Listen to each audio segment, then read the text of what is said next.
So I tore the whole interior apart because I was never happy with the color of the carpet, and I had all kinds of hot air leaking because of the tunnel. Flashback to when I did the tunnel, I thought making it removable would be slick because I thought I was going to need to like remove it, I guess. And all it did was create 1,000,001 places for hot air to come through the floor, which made it very unpleasant to drive, especially when it was hot out. It's an AC truck, but the AC is not done yet. So all the times that I've driven it, if it was hot out, you can't just roll the windows up and, turn the air conditioning on. You had to roll the windows down. So you had hot air coming in through the windows and hot air coming in through the floor. Just bad, straight up bad. So this time what I did is I did a second layer of heat reflective, sound deadening, whatever material. And this time I went straight up and over the tunnel hump, so there's no more exposed seam. I also seam sealed around the front of it, and then just a lot more carpet up in the front of the firewall area, whereas last time I kind of cut it short. A note on the carpet, so this was kind of cool.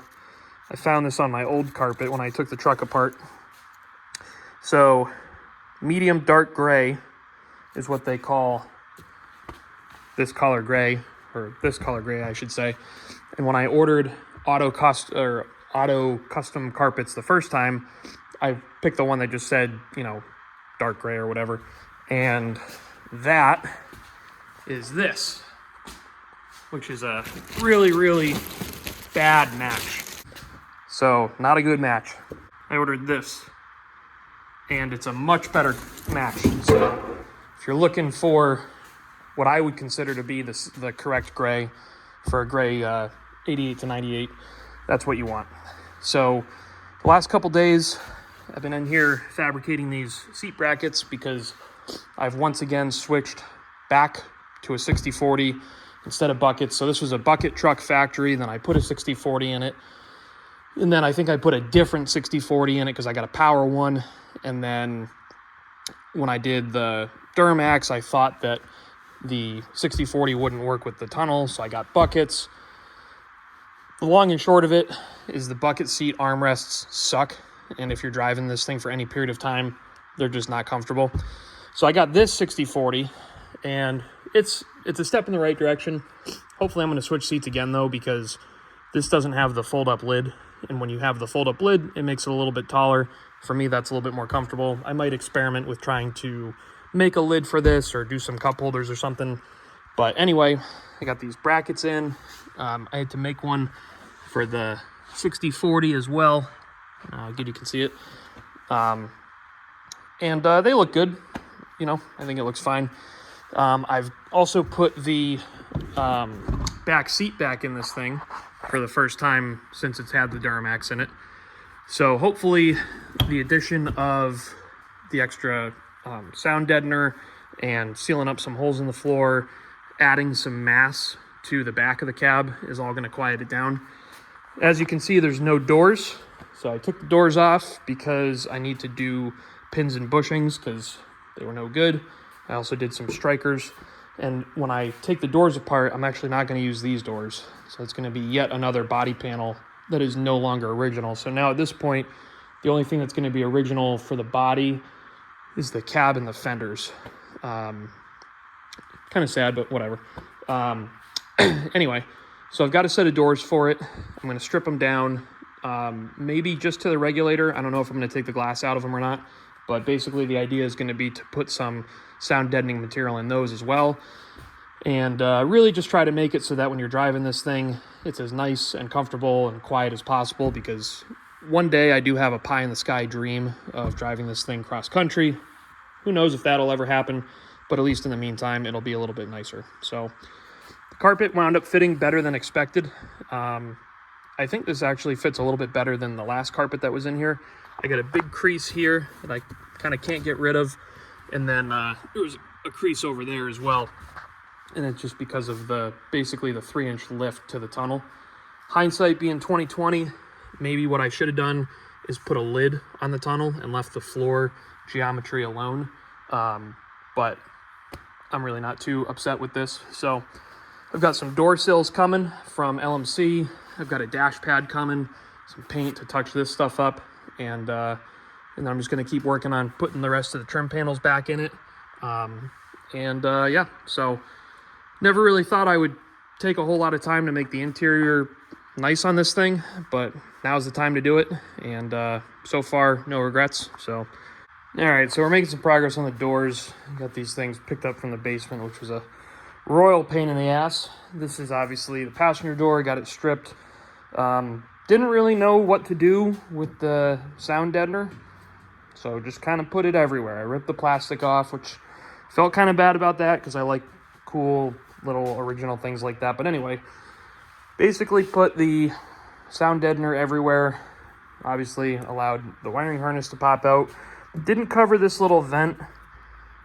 I'm not entirely sure what the purpose of these is, but I figured they probably shouldn't be covered. Lets the door breathe or whatever. I don't know. Ordered speakers. Can't tell if these are original or if they've been replaced, but I ordered some Rockford Fosgates. These have old Kenwoods in them that I was thinking about reusing, but we're here, why not? This is definitely the better of the two doors in terms of rust and everything. This one's kind of rough. I started working here because I know I'm going to use this one. Here, I don't quite know. I sprayed some rust converter primer on this. I think the plan here, I'm just going to paint both sides, basically from the trim down. These are Chevy 1500 doors, so the trim's got to come off anyway. So I'll just rattle can this, and then before I put it on the truck, I'll generously apply some fluid film in these holes here. But this one I think is going to come around pretty good. Unfortunately, I did crack this mirror when I was setting it down on the stands here. I forgot how heavy these things are. They're a bitch to move. But I don't think I'm going to use the tow mirrors anymore. I think I'm going to go for a more OE look with the small mirrors. This handle is still good. Appears to be original. This one's busted. So this door is definitely, like I said, in rougher shape. Pretty pleased with how this came out. I have no idea if it's going to work well. I hope it doesn't interfere with the panel. Nothing like that. Like I said in another video, I got these panels up here I'm going to use. So I think the plan is basically let this set up, throw some color on it, and I think I'm probably going to hang it on the door first, hang it on the cab, I should say, and and that way I can A, not have it occupy the space in the garage. B, I need to make some progress on the pins and bushings that I have for this, and then also speakers and the door panel, once it's on the truck, really aren't that difficult. So that's our little door update. Don't really have a plan here yet. You can get a patch panel from here down for 60 bucks. This is fine up here, I think, and I would just weld in this lower section, but then it's like, is the outer skin good enough to weld to? I don't know. So gonna pretend like that's not a problem, because push comes to shove, I'll just stick that door back on, and then in the meantime try to make some headway here. Just picked it back up from the guys over at RCS. Big shout out to Mike, Steven, Gene, the whole crew over there. Took really good care of me, and can't recommend them enough. Got it all masked up. Gonna hit it with some primer, and then probably tomorrow we'll get some color on it. Keep you guys updated. Well, there it is with 3 coats of primer. I'm gonna let this sit and cook overnight. Got the heat on in here. Hopefully it cures up pretty good. A little bit more of a spray bomb than last time. I think when I painted it last time, I didn't have the water pump and the oil cooler on it, but figured this time just gotta make it look good and get it back together.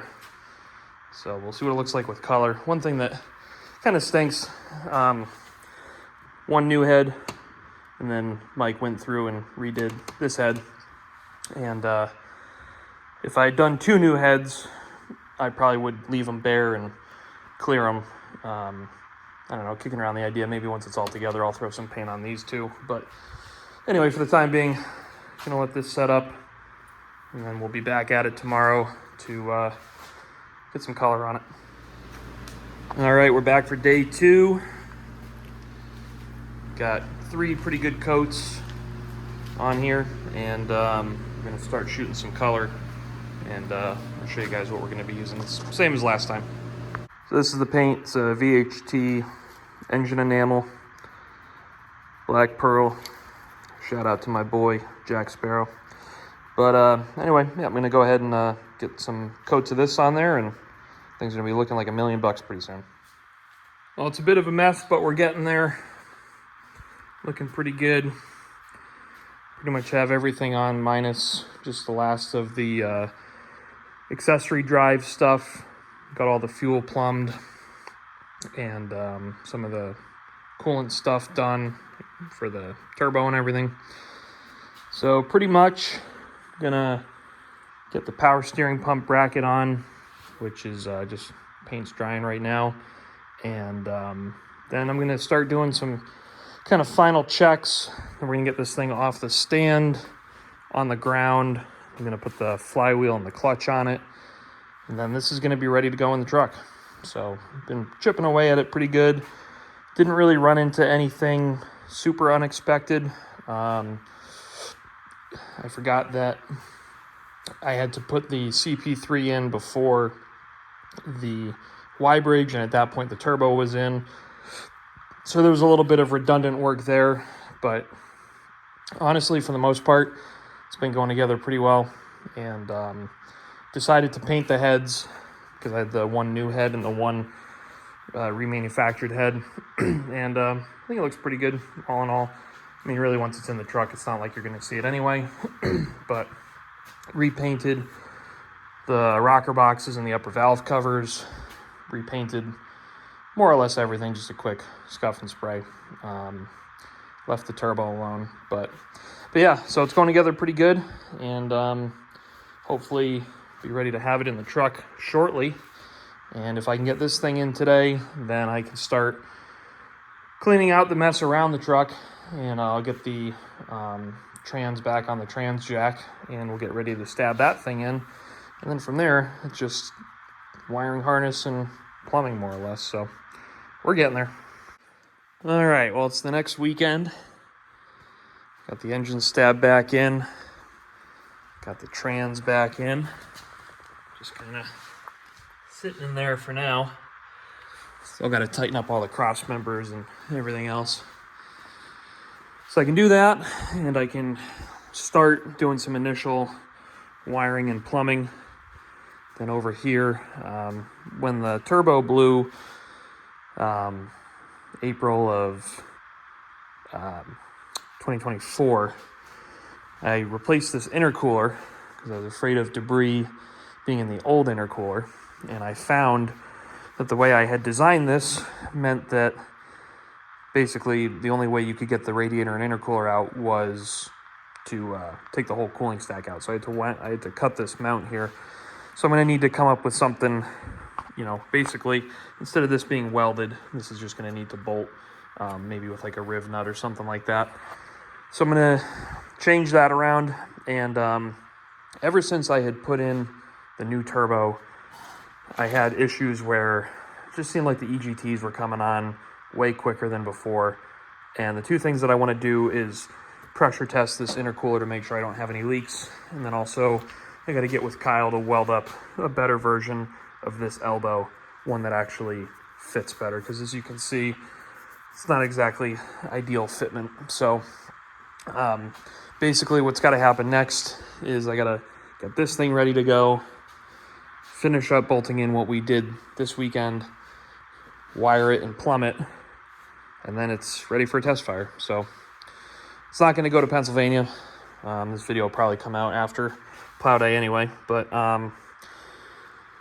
doesn't really need to be ready at this point, honestly, because I'm going to go with James, and we're going to carpool down together. But a couple more weekends, and we'll be back in business. So it seems to have been the case lately. I haven't really been working on this thing a whole lot. It's now early May, and pretty much between plow day and taking a trip with some friends out west and some other things that have been going on. Just didn't make this a priority. We got the engine and the trans and everything back in the truck probably, I don't know, 6 weeks ago or so now. And then the garage got super messy, and I just would come out here and feel totally overwhelmed by everything. So I did a nice clean on the garage, got some other projects kind of done and taken care of. And now it's time to get working on this thing again, because I'm tired of it sitting here clogging up this bay and not being able to drive it. So as it stands, obviously the clip and everything's out of it. This inner fender's out of it. I need to do inner door handle on the driver's side door, and also put the panel back on it. And then as far as the engine goes, it needs the harness put back on, which is what I'm going to start working on tonight, I think. So need to get some momentum going on this thing and get it back on the road. Well, I was able to make some progress last night. I got a lot of the wiring harness on, injectors, glow plugs, sensors, things like that. I got the pressure and return for the power steering pump hooked up. Need to replace the lines for the cooler. They're all cracked. Alternator's on, belts on. So made some progress, definitely. Hopefully some momentum comes of that. And don't really know what the plan is for tonight. I think I'm going to just kind of keep going through and working on wiring stuff. I'm going to keep plugging some wiring stuff in. I got some battery management things here. I got my power distribution that goes up here. So just going to keep plugging away and see what we get done tonight. Well, it might not look that different, but got a bunch more stuff hooked up. So this is the junction block, or whatever you want to call it, where the engine harness meets the truck harness. So I got that plugged in, started trying to manage all of these wires. Got the fuse block, the ECM, the little bracket guy all back in there. I'm going to need to replumb some fuel stuff. I think I'm going to put this filter back on. And get some more grounds and things. I got to run wires down to the starter. And then I think probably the next thing that'll happen is this inner fender will go back in, and then we're going to actually start prepping to put the clip or put the cooling stack back on, which means I'm going to need to pressure test this intercooler. Assuming that tests good, then I'm going to remake this elbow so that it actually fits decent. Might employ Kyle for that one. A little bit more wiring to go here, and pretty much just double, triple check whatever I need to that I can only access when it's this open. And then pretty soon we're going to be putting cooling stack back on, the clip, take it from there. This is something that I kind of came up with on the spot. These are cast shower drain, I guess. I don't know what they are, but the description said shower drain. Drilled a 1/2-inch hole, pulled a valve stem through it, and then I hooked up my Milwaukee air compressor that's got a digital readout for pressure, aired it up to 35 PSI, and I'm checking to see if it holds. And the cool thing with this is that you can actually listen for leaks.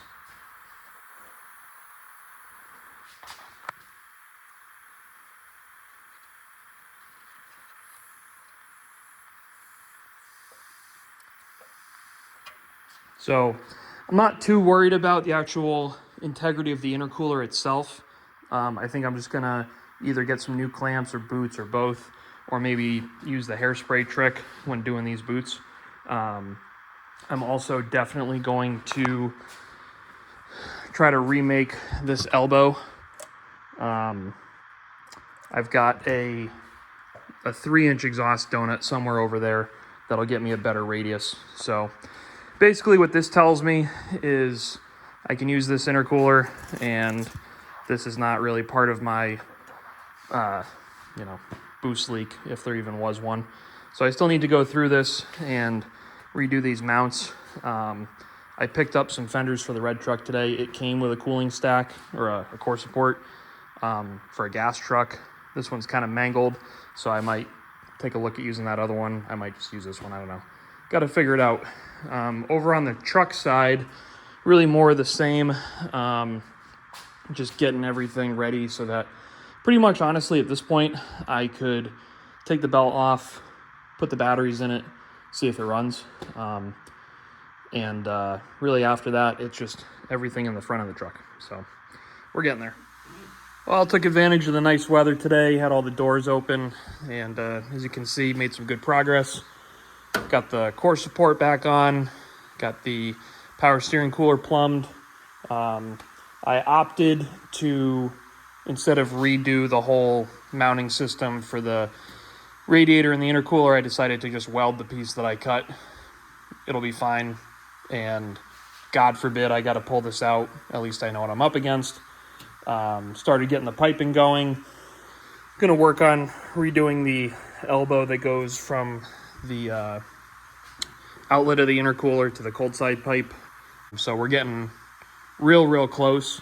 I'm waiting to put this battery tray in until I get that piece done, just because, as you can see, it's kind of a can't get there if this is in the way type deal. So I'm going to try to see if I can get that knocked out tomorrow. And if I can get that done, then I can put this battery tray back in, put the batteries in. I got to redo the end on this crossover cable, which feeds the power distribution block over there. And then I think after that, it would just be oil and fire it up. So good progress today. Need to trying to get everything clean and organized. I seem to have misplaced the hood latch, which is kind of a weird thing to lose, but we're getting there. This was the first version of the boost elbow going from the outlet of the intercooler to the cold side pipe. You can see no real straight shot for the boot to really seat on, and also instead of an actual bead, just weld. Version 2, don't mind the paint. An actual like 1 3/4 of pipe to grab onto, and then an actual bead, courtesy of the Talbot Industries bead roller. Thank you, Kyle. And I'm gonna get this thrown in the truck now, and we are one step closer to a test fire. Well, as best I can tell, everything's hooked up.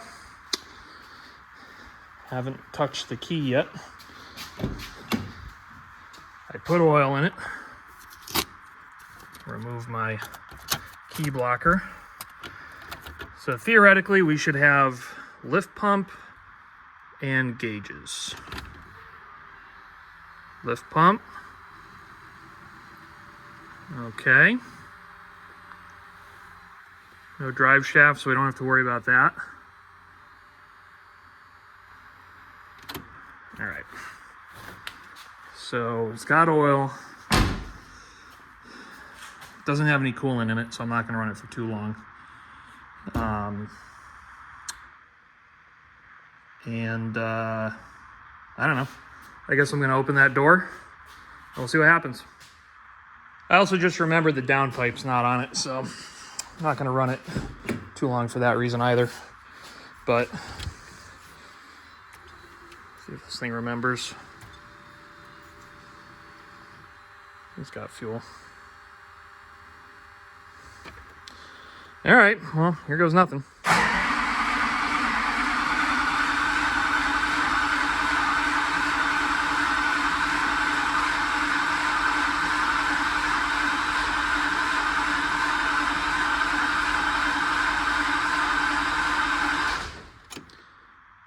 Got no tack signal.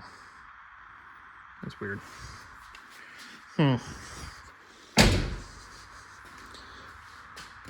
Figured it would have fired.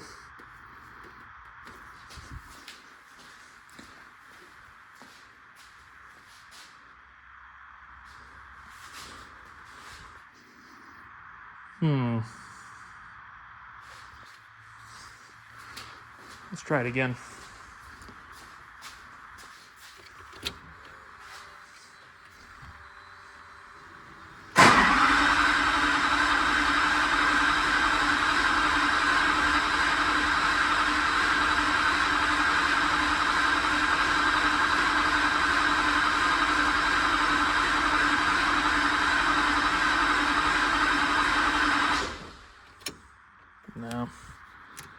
Something ain't right. Let me do a little bit of poking around and I'll bring you guys back in. So that is a leak coming out of the CP3. When I stopped cranking, I could hear air escaping somewhere, and it was bubbling up around that seal there. Now, fortunately, that only requires disconnecting this hard line, which is reasonably accessible. My only concern is whether or not that's a serviceable seal, which I would think it is, but I've been wrong before. And then as far as the no fire, I'm betting it is something related to the harness, probably a bad ground or something like that. I've done about all I feel like doing today, and was hoping to have this thing ready for a trip this weekend. This is going to throw a wrench in things, so I might be taking the red truck instead. Catch you back out here for another update. All right, we're back out here, and got the fitting off of the CP3. You see that little guy down there? It's the very scary outlet of that pump. This is the fitting. This end goes into the pump. This end goes out and feeds the first rail. And my thinking was that this had like a crush washer or something that had failed and it had loosened up. This thing has 26,000 PSI going through it. You can see the wall thickness. So there's no fucking way that a crush washer is gonna seal that anyway. But what I did, this is why you always keep your shit. This is the original CP3 that's been sitting outside for 2 years waiting to go to scrap. And if you look on the factory fitting, you can see there is a gap between the hex and the body of the pump, meaning that there is no seal here other than the threads, which I guess makes sense because this has a taper to it, so it probably intentionally bottoms out. When I went to go remove this line, which is the supply line, these two were spinning together. You can see that there is some corrosion on these threads. So I think what I'm going to do, I think the only thing to do, is to clean this up with a wire wheel, clean it thoroughly with brake cleaner and compressed air. I don't know what the torque spec would be on that. I don't even know if I can get a socket on it, but put it back in there pretty fucking tight, and then put this back on. Because one thing I noticed is when I was cranking it over yesterday, I was getting no rail pressure on the monitor. And even though with a truck that is or an engine that is so computerized, it's easy to just think, oh, it's in the harness or it's electrical or it's a sensor or whatever, which still may be the case, but it's easy to overlook the mechanical component also. And if you have a leak in your high pressure pump, can't make pressure because you have a leak, it's got nothing to do with any kind of sensor or anything else. So I'm gonna do that. I'm gonna stab it back in there and I'm gonna see what happens. All right, well there it is, all cleaned up. I don't know if these threads are intentionally rounded.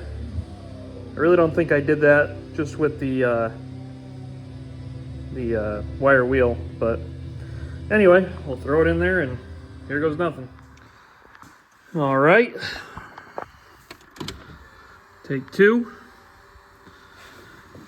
I'll wait for this thing to wake up because we're gonna look and see if we got rail pressure.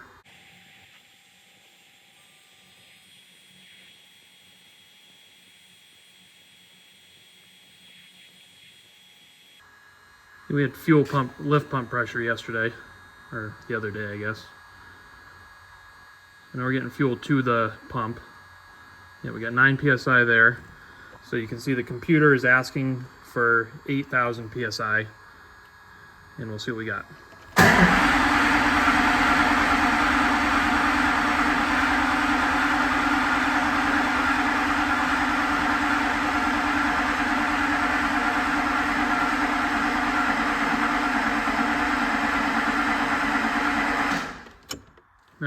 So it's making 100 psi.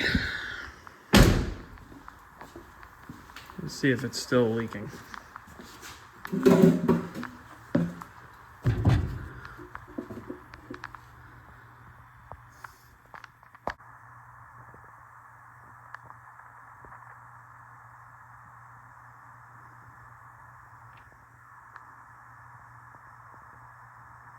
I think we're good there. Now the question is, why no rail pressure? So there's a pressure sensor back here.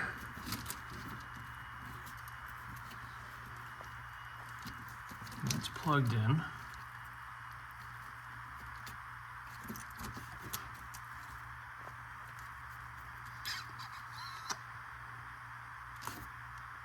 I don't think there's anything that's not plugged in. I think that probably the next thing to do is going to be to start checking. I don't know what the next move is.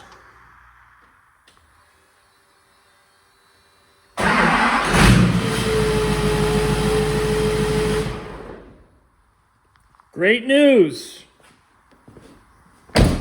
It was just super airbound. Nothing wrong with it. Sick. So now I'm gonna hook up the exhaust, put some water in it, run it, and check for leaks, all that kind of shit. Then it's clip, drive shaft, bleed the clutch, couple little odds and ends on the interior. We'll be driving this thing. Fuck yeah. All right, back out here working on the truck. Really shitty weather today, so nice day to get some stuff done in the garage. Got this door back together.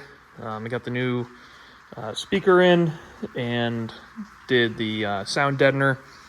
This door is out of a Tahoe, so it's got the safety locks, which I don't have a harness for, and also the rear windows, which, whatever. I wasn't going to switch the panel over, so that pretty much wraps up the interior, minus I do need to put the springs back in here that kind of give you like the detent action.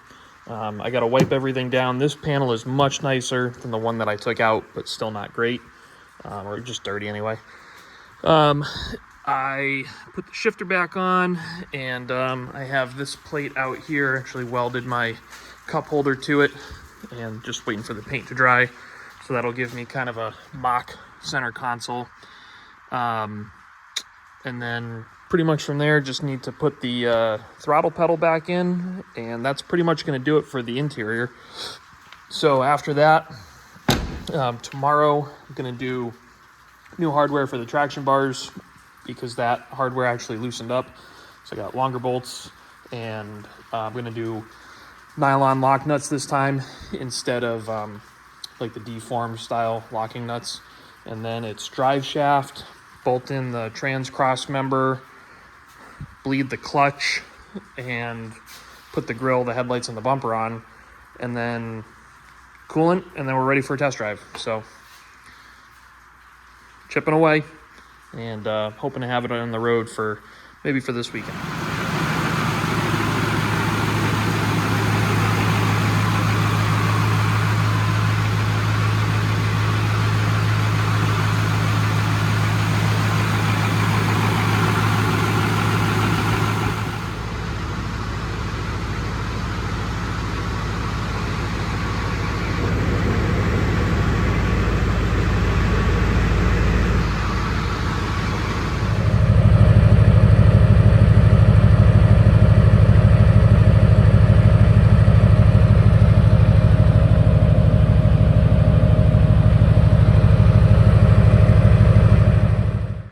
Well, I just had it running for about 25 minutes, and just to pretty much check for leaks. It's only got straight water in it right now, distilled water. Only thing I've noticed is extended crank on initial startup. And I'm assuming that that is maybe air getting into the fuel supply and allowing it to drain back. So that'll be something else to keep an eye on. But honestly, the thing runs great. And huge shout out to Mike and his team at RCS. Smooth as silk. One thing that this was doing previously, and I'm going to keep an eye on it to see if it's doing it again, is it would rail creep. So earlier when I had the picture of the clip of the CTS2, you saw the desired rail pressure versus actual rail pressure, and it would command whatever 6,500 psi at idle, and then it was actually making, like, slowly it would creep up to whatever, like 10, and then the truck would actually start to kind of lope a little bit, and like not in a good way by any means. And I was watching this come up, and I was like, all right, here we go. It's going to be time to, either shut it off or try to figure out a way to give it a little bit of throttle. And it never did it. So that was really cool. I have no idea why. Nothing's changed. But anyway, sounds awesome. Sounds real healthy. No detectable leaks that I can see. So pretty much the next step is going to be, I got to tidy up some wiring on the frame rail and bleed the clutch. And then it looks like the clamp for the downpipe is a little crooked. And then I just got to put some antifreeze in there to mix with the water, and we should be looking at a test drive.